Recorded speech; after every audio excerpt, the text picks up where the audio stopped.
and sedimentary rock layer gets deposited on the ground.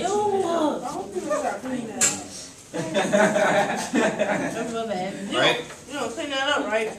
Wind, water erosion deposits it. It builds up over the other layers. Germs. It's the surface of the earth. Everything's good. We know in maybe another 1,000 years a new layer will get deposited, and this is on its way to being a nice solid layer of rock in the rock layers. And it'll be this sort of history that we can look at for generations and say, look here, this tells us what was going on in the earth at this history. Isn't that wonderful? Spectacular. And then all of a sudden, out of nowhere, comes the sand monster.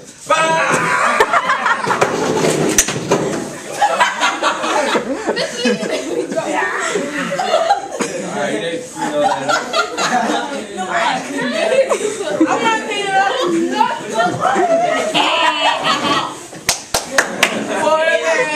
Back up here. Back up here.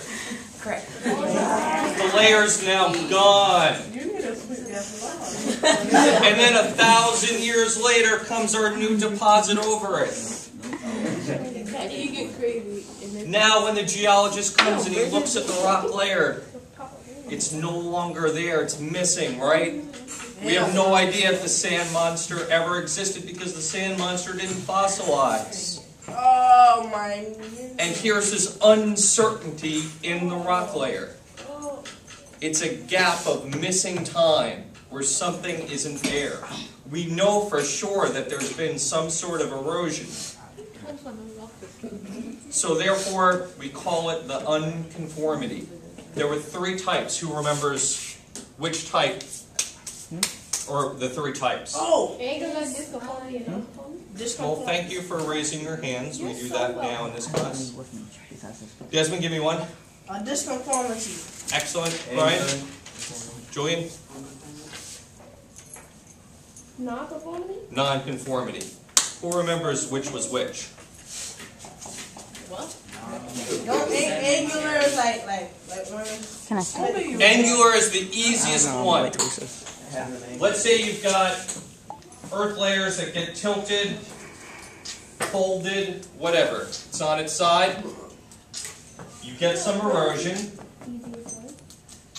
and then a new rock layer gets deposited over it. This is now an angular unconformity. It's a rock layer that has bits of it missing.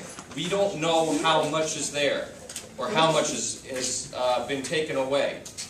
But we account for it by calling it that unconformity. It's basically calling it a big old question mark. Should I shoot that up? Not yet. Hush. I'm teaching a lesson. Okay, next one. Disconformity. Layer of igneous, or no, non-conformity. Igneous or metamorphic rock gets deposited. It gets eroded. A sand monster comes along. And then a new layer of sedimentary rock goes above it.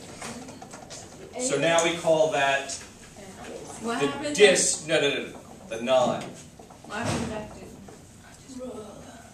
It was igneous or metamorphic rock laid down. It gets eroded by the sand monster. And then a new layer of sedimentary rock gets deposited on top.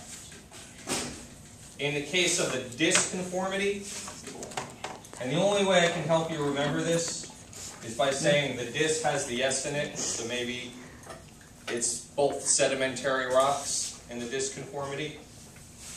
If you start off with sedimentary rock, that gets eroded by the sand monster, and then more sedimentary rock comes on top, you call it the dis.